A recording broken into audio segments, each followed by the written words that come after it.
An estimated 1 in 6 people in Britain live in social housing. And in the current economic climate, the waiting lists are growing every week. For every person you make happy, there's probably going to be 3 or 4 times as many who are disappointed. Britain's housing officers are on the front line. Jeanette, can you let me in? It's just like nothing like you've ever smelled before. They deal with over 11 million tenants day in, day out. I don't believe you let him out.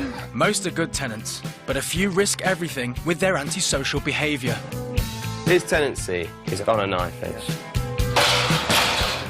If they want to try taking it, they'll have to take it with me on it. Eviction is the last thing that we want to do, and we've got to do it for the sake of the community. Every week, there's a different set of problems. Any further complaints come through, then you are at risk of losing your tenancy. She wants to buy it, I'll buy it. We've got an infestation of flies in your property, and that's probably being caused by the fact that the rubbish is, you know, festering in your kitchen and in your living room. Right, I'm going to take the chip pan, Mary. We'll double bag it. Then it come down here and it pooed in the house. I have got to issue you with a tenancy warning to control the chickens. It's a difficult one, but it needs sorting.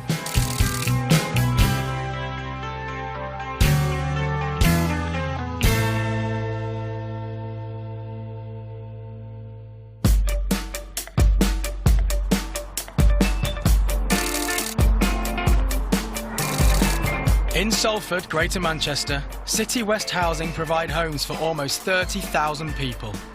Most of their time is spent dealing with the 5% of tenants who cause problems for everyone else. And the #1 problem in social housing is noise nuisance. You know it's you.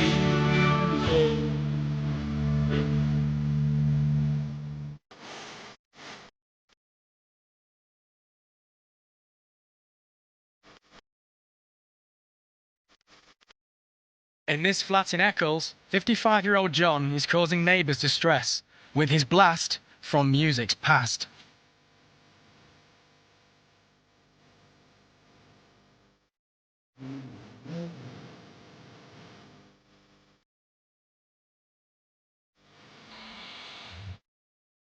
Shylights, stylistics, Gilbert Sullivan, he was a great inspiration for me.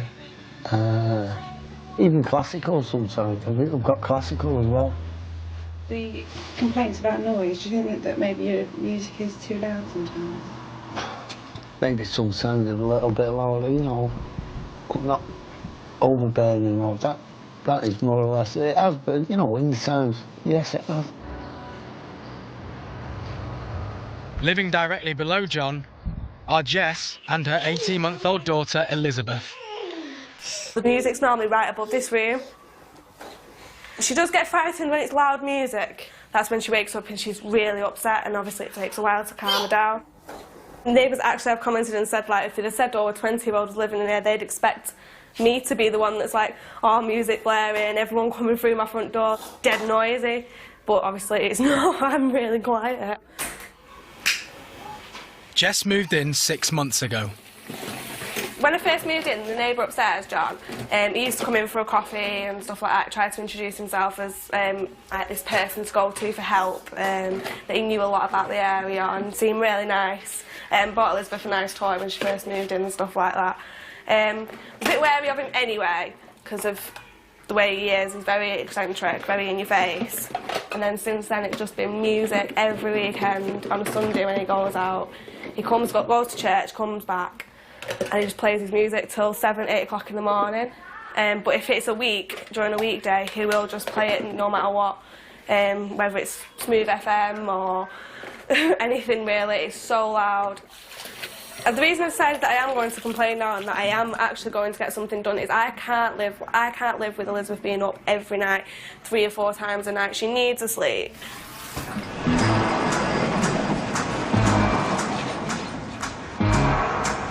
John has been called into the office, and he's dressed up for the occasion. 27-year-old Cat Towl has been looking after John's block for 2 years. It's not the first time he's caused problems for his neighbours. In 2005, a complaint related to intimidating behaviour. In 2006, a complaint about loud music, and in 2007, a secondary complaint about loud music. All of these cases have been different complainants, so it's not been the same complainant throughout, but none of the complainants have continued with the case. Since 2007, there hasn't been any complaints that are on our system until obviously we've dealt with Jess being a new tenant that's moved in there. John is a very eccentric character. He is very flamboyant and he is very well known on the estate. He comes into our office wearing crowns, pirate hats, lots of different styles of clothing that he chooses to wear. I think what I have to be aware of is he's making somebody feel particularly uncomfortable in their property, and regardless of who he is or how he dresses or how extreme he is, that's the issue that I need to deal with. Cat works closely with the police community support team that patrol her estates. John is well known to them, so she's asked one of their officers to attend the interview. John Aldred. Ask you to take a seat for me. Thanks, John. We are receiving complaints about noise from your property. The complaints are to do with music coming from your property and also with relation to your visitors. As regards to music, I do have it on basically all night. I think the girl underneath, I think that is one of the complaints. Now and again, you know, a good one comes on, you can put it up a bit like, you know, but I wouldn't say it was excessively loud. So I think the only way to resolve it is I'll wear my cordless headphones and walk around.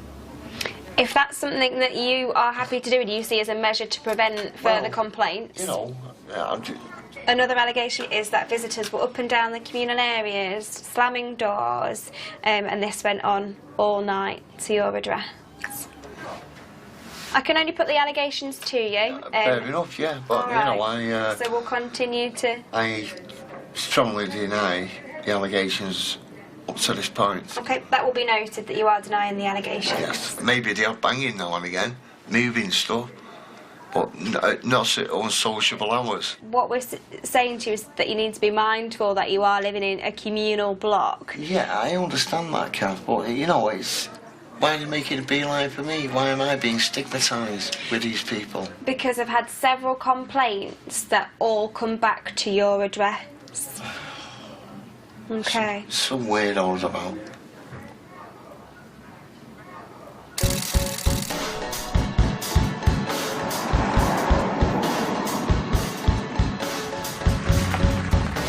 In this tower block in Ashton-Under-Lyne, east of Manchester, housing officer Lyndon Pugh looks after one flat that is a potential health hazard. I've been in worse properties, so I've got quite a strong tolerance for smells and things, but I don't think there's any preparation that you can do, really. It's just go in and hope for the best, really, and hope that it's smelling OK, so... Lyndon manages over 500 properties. Because of the serious issues at this flat, it's one of the few homes he has to visit almost every week. How are you doing? Can you come back there next week? I need to come in and have a look. And I know... I've been shifting them, you know. Yeah. Lyndon has worked with 68-year-old Mary for the past 3 years, and her problem with rubbish is an ongoing battle. So you know you can take these bottles down to the recycle bins outside? Yeah.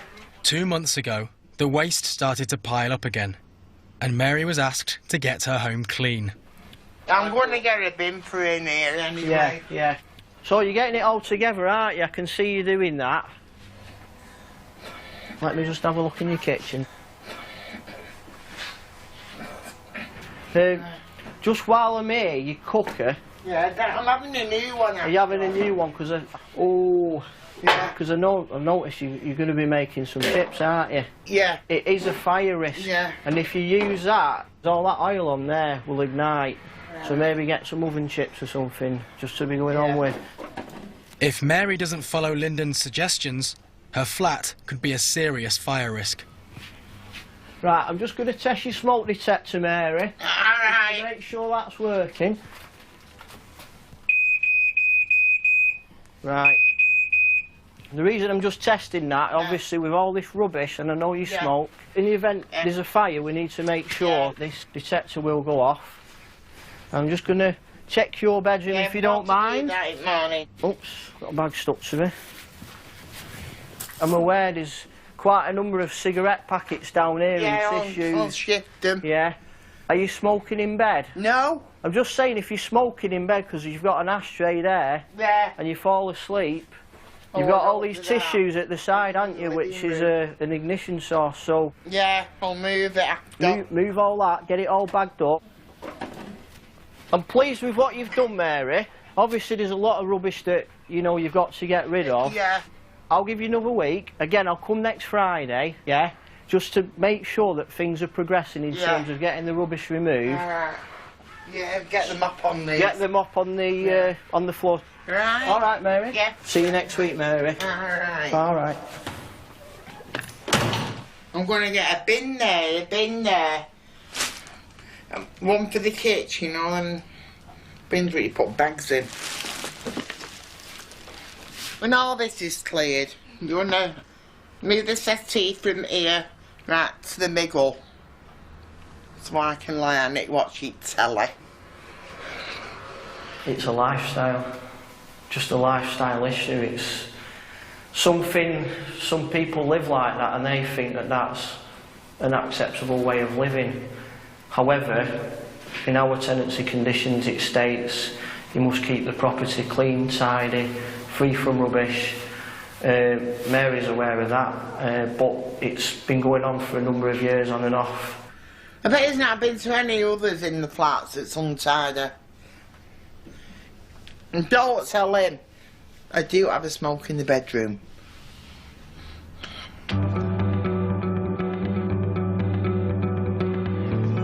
There will be a very small minority of cases where we have to go in, all guns blazing, and enforce a clear-up and a tidy-up of that property because it is too unsafe. But it is always difficult because ultimately I don't have somebody coming to my house and saying, you need to tidy up, you need to clear up. So for us to go into someone else's house and tell them how we think they should be living is very difficult because, you know, there isn't a right way or a wrong way. There's just probably a safer way.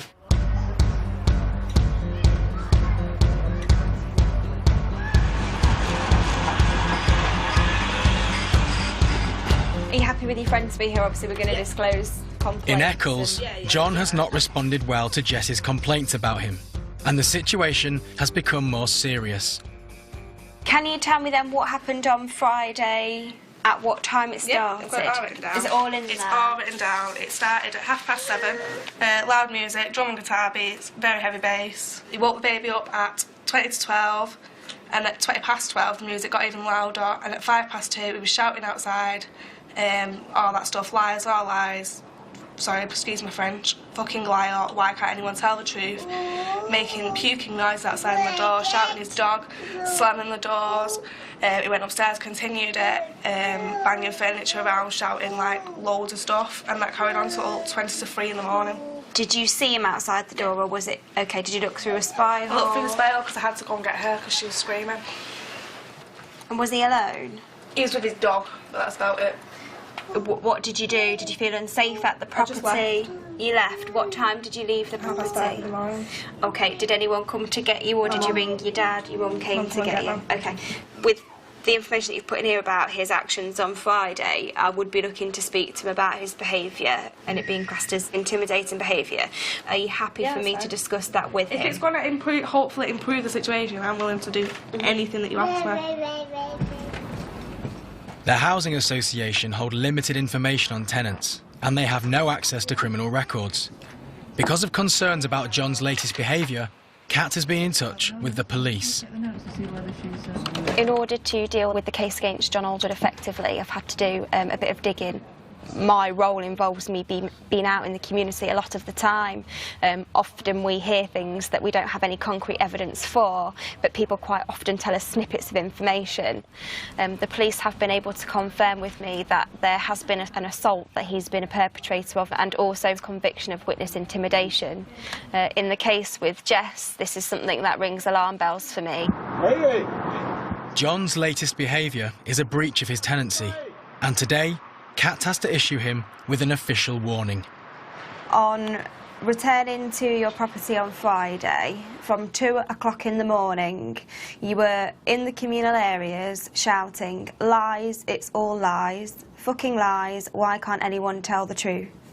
You then began to make sounds of heaving noises and continue to shout about fucking lawyers and what have you done, what have you done, okay?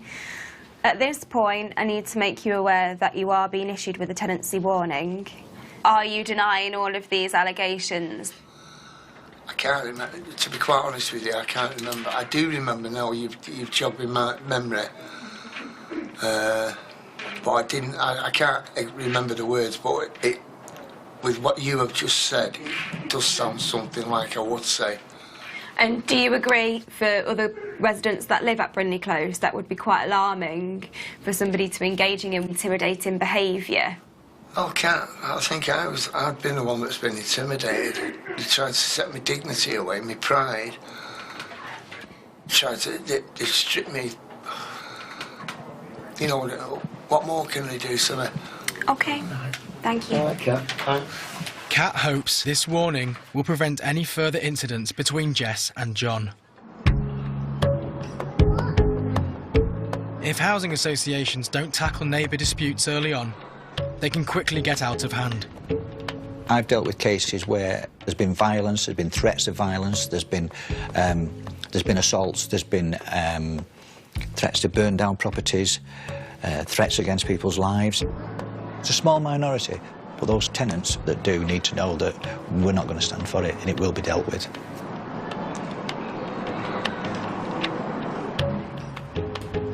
Despite Cat's warning, less than a week later, John is still causing trouble for Jess.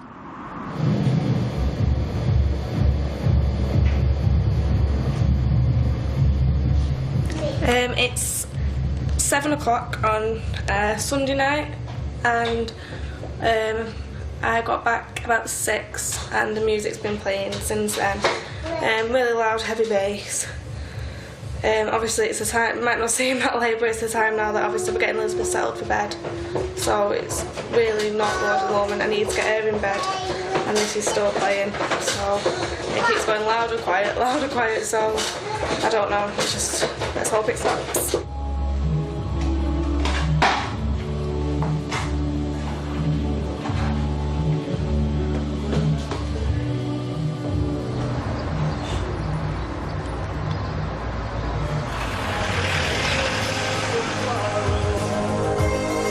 While John continues playing his music, there is no sign of his cordless headphones. Also to Jessica, I play music. If it's ever too loud, just come and knock at my door and I'll turn it down. But Jess is unlikely to come knocking with the fanciful ideas John has about her. Now, every time I went out, she was always at the window. You know, I know what it was. Probably fancy me or something daft like that. It's happened before, you know what I mean? You know, I'm not blowing my own trumpet. She's not my frigging type anyway. But, Are you an intimidating man, do you think? Now, when you say intimidating, in what aspect or what way? Do you think people would be frightened of complaining about you? Frightened of complaining? For what? Complaining for what? Like about the noise or... In all honesty, I think the people that are complaining are blind. Every year, 1 million people in Britain move house because of noisy neighbours. But it's not that easy for social housing tenants to up sticks and go, which is why noise nuisance remains their biggest complaint. In Duckenfield, east of Manchester, tenants on one estate are regularly disturbed by a pair of noisy neighbours.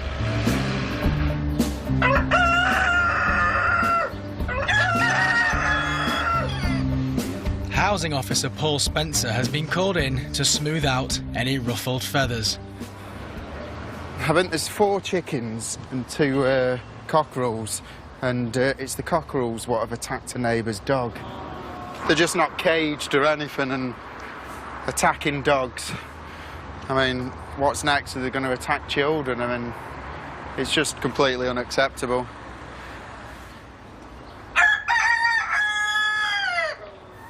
Mother of two, Jeanette, lives next door to the unruly birds.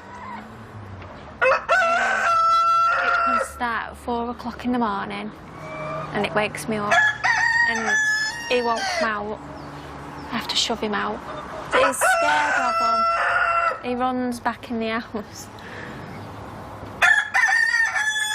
My daughters are in the back bedroom and they hear it and it wakes them up.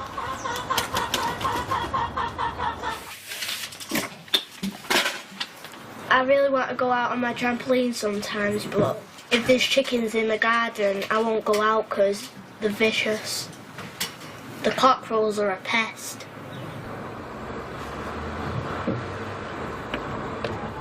Where do the chickens? Let's just have a look. Just one. Sorry. Oh. Next door neighbour Graham has been rearing chickens for the last 12 months. You can get a bit funny. Yeah, he's just gone for me. Has it? they are funny. They're funny creatures. Got some sleeping there and some sleeping here. In there. Although it's not a breach against your tenancy for keeping livestock, when it starts causing antisocial behaviour, that's when it can be a problem. I've got the 2 cockerels on a site within Facebook called Cockerel Trader to try and get rid of them. I've had no luck just yet, but I am trying to get rid of cockerels. You can see my concerns when I see it now. I understand it, but I've had no complaints up until just now.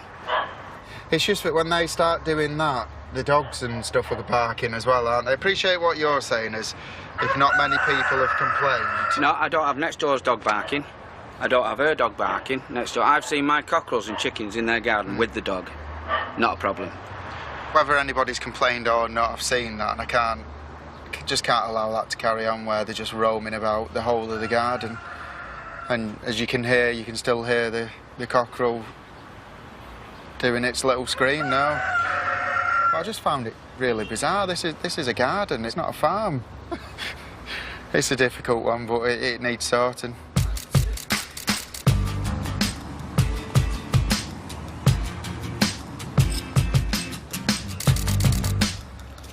In Ashton-Under-Lyne, it's 2 weeks since Lyndon last visited Mary. And he's back to see how the clear-up is going. Lyndon's biggest worry is Mary's kitchen and her chip pan. Hello, Mary.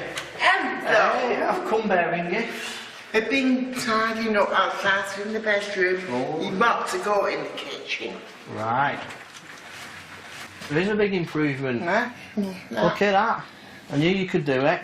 Yeah. Got it all clean and clear. I can see you've cleared all the rubbish out of here now. You've bagged it up and you've cleaned the work surfaces down. So that's good progress that you've done that.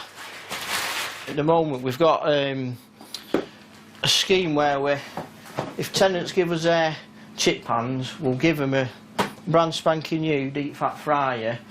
Right, I'm going to take the chip pan, Mary. Don't say. That'll do. We'll double bag it. We'll pop that on there.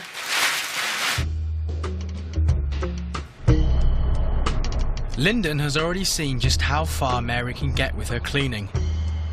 Not that long ago, the flat was almost unrecognisable. This was back in May 2010.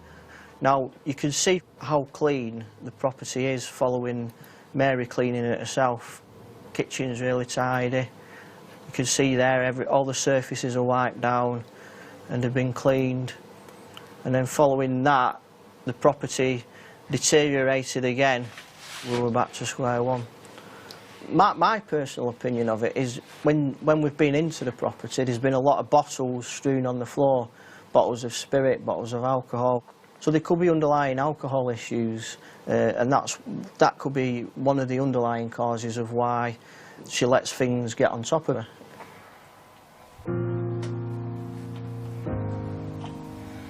"30 years ago, Mary had to deal with the loss of her only child.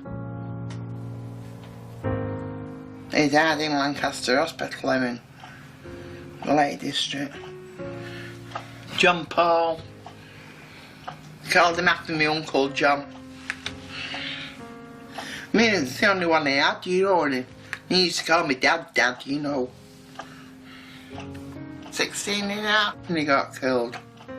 Camping with school and skidded off the road, the minibus. On the Saturday night, I put my hair in roll, you know, for going out like Sunday with my dad. No. They banged down the front door. I said, there's somebody with police cars outside. Oh, they told there's been an accident. The minibus is skidding off the road near to brick wall. One thing I got back was his watch. Farmer sent it. Found it in the field. I wish he was still here. I don't think I've ever been right since he got killed in 1981. Then losing my dad, then losing my mum in a fire in Charleston.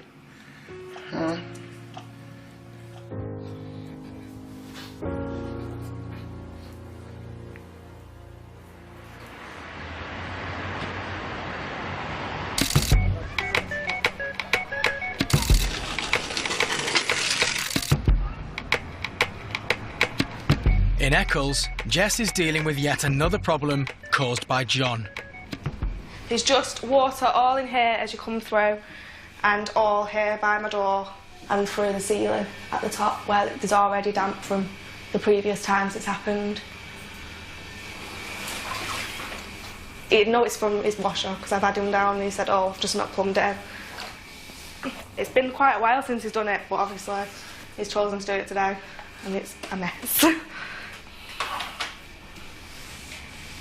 I just think it's his way of showing it. He just does not care. He knows this happens. I've spoken to him on numerous occasions. He knows this happens, but he just doesn't care. He doesn't care what damage he's doing. 2 weeks later, tensions reach breaking point. After a confrontation with John last night, Jess and her mum have asked for a meeting with Cat and neighbourhood manager Lee. Okay, and what was his manner like during this? He was just trying to make himself seem really big, standing with his arms out with this stick in his hands. It was threatening, it was making himself seem big in front of me. And he was laughing and he was just so sinister. He put his stick in front of the doorway so we couldn't get in anyway. When you were both outside, he'd blocked the doorway with his stick so you couldn't get back in during this conversation. So he was between you and the door for you to get back in. I couldn't get away from the confrontation anyway. To be honest, I think he actually did want me to lose my temper, but unfortunately, I did. And I shouted at him and I was like, go on, I'm right here, John, I'm right here. Go on, if you want to do something, do it. To which he stood there, arms up, with his stupid stick in his hand, saying to me, just watch this place, just watch this space. So I said to him, I'm not frightened of you, John. I'm not like the last lot of neighbours, and I'm not frightened of you, and I'm going nowhere. To which he turned around and said that I will be, and to watch this space. She's 20. She's still my little girl. And you're supposed to provide with adequate housing. This is not adequate housing for all my granddaughters. Yeah. Before I moved in there was a court case that I wasn't even aware of. A court case with John. For data protection reasons, we wouldn't disclose everybody's criminal record to people that are moving into a tenancy. Nobody gets that. What we would Don't do... list it as a family property because it's clearly not. Is there somewhere safe you can stay? Oh, I'm going home with my mum. Like every weekend. Like every weekend, I'm going home. With one tenancy caution already, John is immediately summoned for a meeting with Cat and antisocial behaviour officer Jill Fenlon. Did you make a threat to her that she would be fearful of you? No.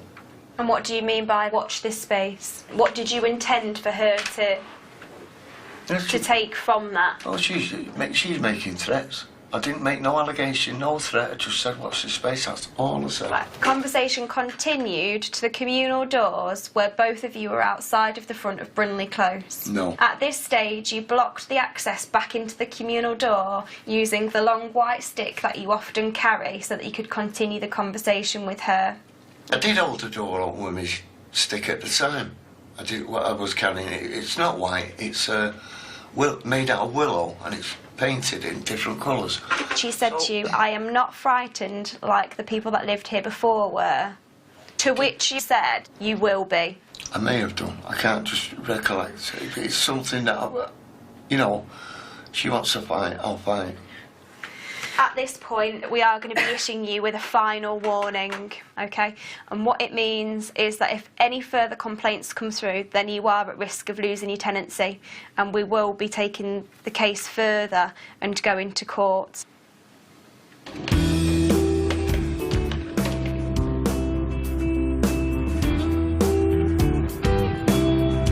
Despite improvements in the condition of Mary's flat, Lyndon is still keeping her under close supervision. Good afternoon, Mary. It's Lyndon. How are you doing? Alright, we're still in it. Oh. Still in a bit of a mess. You've been in a bit of a mess? I've been in bed for about night with flu. Oh, you're not been too good? No. Alright.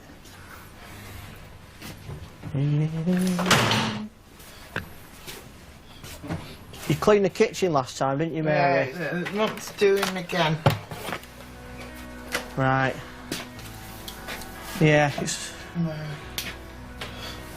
So things been getting on top of you at the moment? Yeah, with your health? Yeah. You know, you made progress in getting the kitchen cleared, but we're now going back to a stage where you're not able to, you know, to keep on top of things. What waste is in your property is classed as hazardous waste. We've got an infestation of flies in your property, and that's probably being caused by the fact that the rubbish is, you know, festering in your kitchen and in your living room.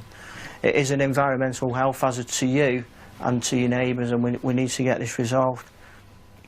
So I'll come and see you next week, and in the meantime, if you can start clearing your kitchen again. Yeah. All right, you take care of yourself, and I'll see you next week, Mary. Alright. All right. There's a bin under the where it goes down the chute. The first one before it left.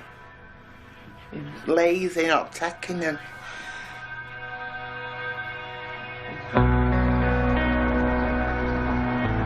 The majority of our tenants won't need to see us from year to year, but there are a small number of tenants that we need to provide more intensive support to. You're never going to be able to resolve their issues fully. We don't have a magic wand, and we have to accept that some people are always going to need a higher level of help and support, and we have to then factor that into our workload. So we know that we can't leave them more than 4 weeks before they're going to need a visit, just to make sure that they're keeping on top of the house, they're not going back to their old ways, and that's going to be for life, for the life of that tenancy.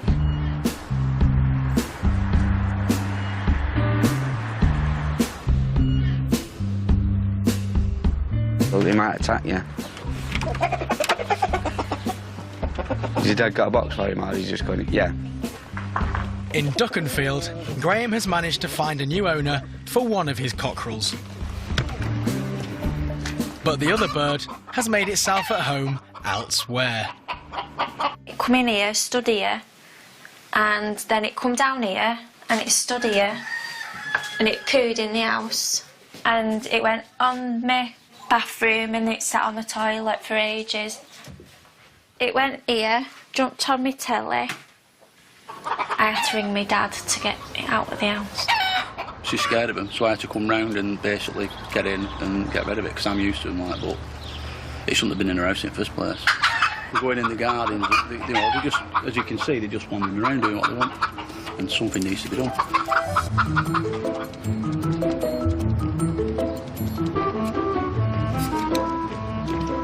With the cockerel going in the house, I have got to issue you with a tenancy warning to control the chickens. Okay. And then, obviously, if it was still carrying on, then we'd obviously have to refer it to our legal section.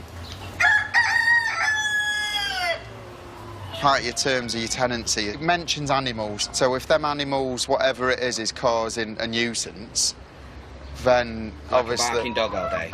Yeah, or a cockerel doing its... Once or twice a day?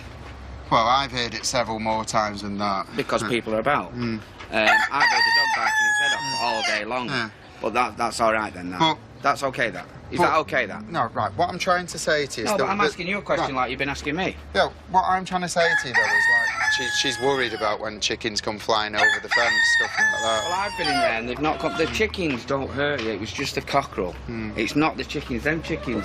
All they're doing at the moment is looking for somewhere to lay eggs. Yeah, but my concern there is there's 2 chickens clearly in somebody else's garden now. And you walk up to them and they'll walk away.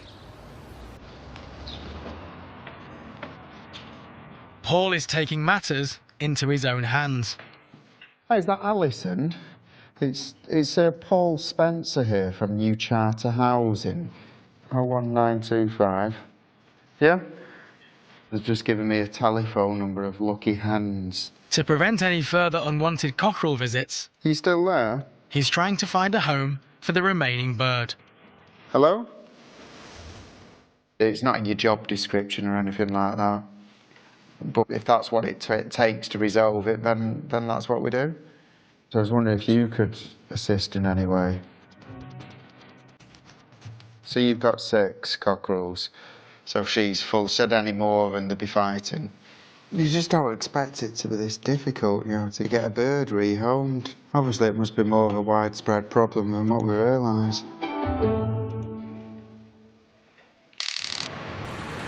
For the past 3 months, Lyndon has been working intensively with Mary to try and motivate her to get her flat clean. It's been a slow process. Good afternoon. How are you doing? We've just been up to it with Mum. You've cleared the flies up off the windowsill, yeah. which is great. Let me just have a look in your kitchen. Your kitchen's pretty tidy. You've kept on top of that, haven't you? Yeah. You've kept it tidy and clean, so I'm very pleased with that. Your bathroom's fine, isn't it? Yeah. Yeah. Over the past few months, you know, you have made very good progress. Yeah. You've got rid of all your rubbish. You've bagged the rest of it up, and there's just a few odd jobs you need to do. But I'm quite happy with the progress you've made. All right, Mary. Thanks a lot. All right. I'll see you again. Right. Bye-bye. Bye. With definite signs of improvement, the challenge now is for Lyndon to stop Mary falling off the cleaning wagon. So he's come up with a plan. I've had this idea that we could look at decorating one of the rooms in Mary's property. I think this will give Mary a fresh start, really. Once she sees what can be achieved in one room, that might empower her to then do other rooms in a property.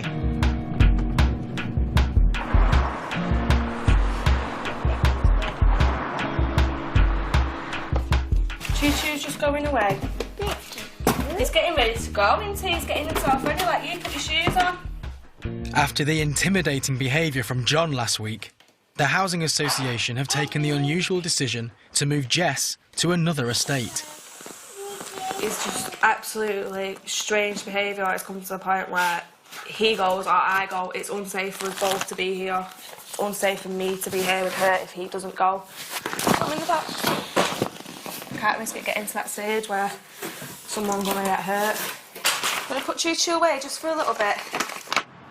It's very rare that we would remove a complainant in an ASB case. What we would rather do is tackle the problem and deal with the perpetrator.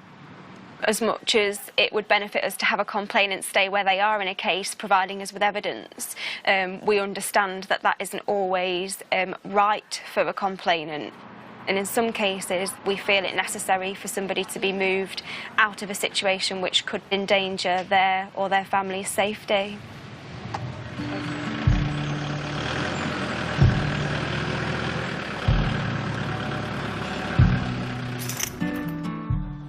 Feels really daft. Being driven out by someone. Feel really weak and daft, but hopefully end of one chapter off, start of a new one.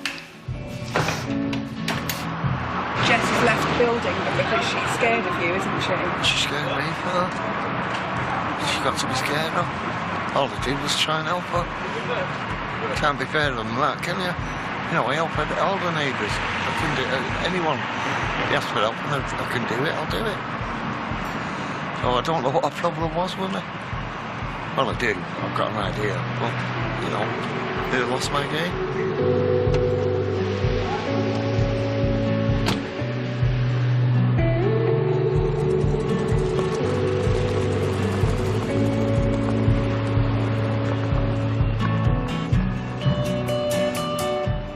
I think that he's realising now the seriousness and that we're not taking what he's saying at face value, that we are looking a lot further into it and that will have serious consequences. I'm in no doubt that further action will be taken against him and against his tenancy with City West.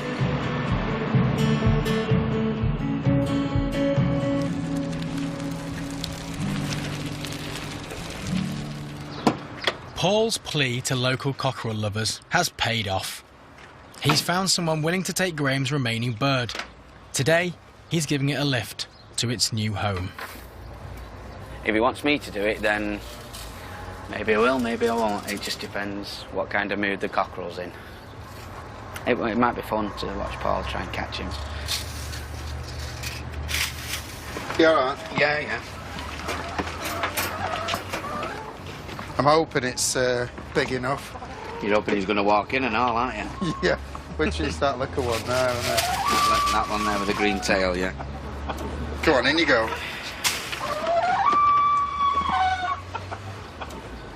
It's not going to have that, is it? Can't just grab hold of it, can you? Oh, please go in.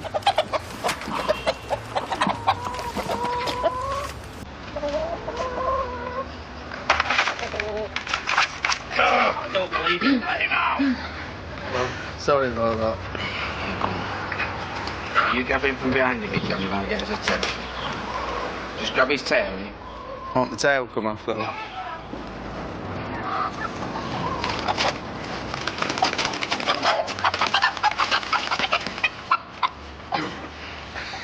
Right, let's get this sorted.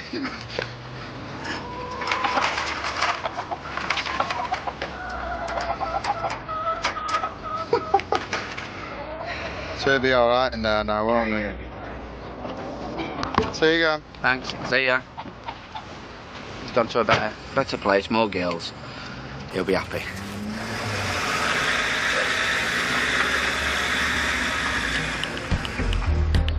It's taken 7 months of supervision, but Mary finally has a living room free of rubbish and ready for a facelift.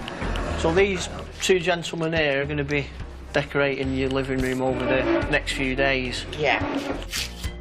So are you happy about that? Yeah.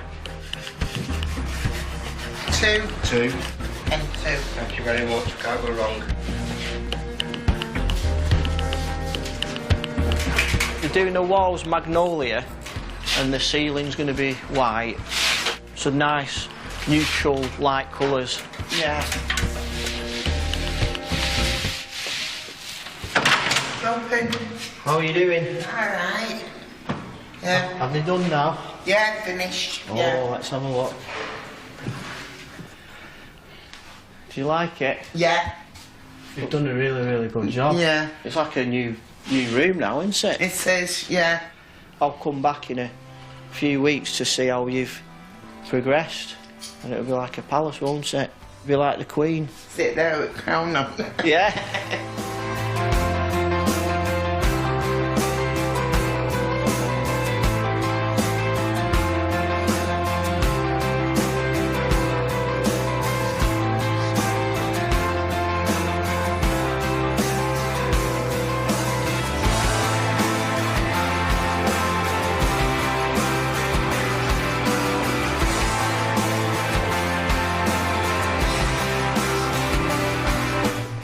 Hearing from John Barnes and Stan Collymore, Clark Carlisle reflects on a game rocked by recent allegations and hears some home truths. Is football racist? Follows next.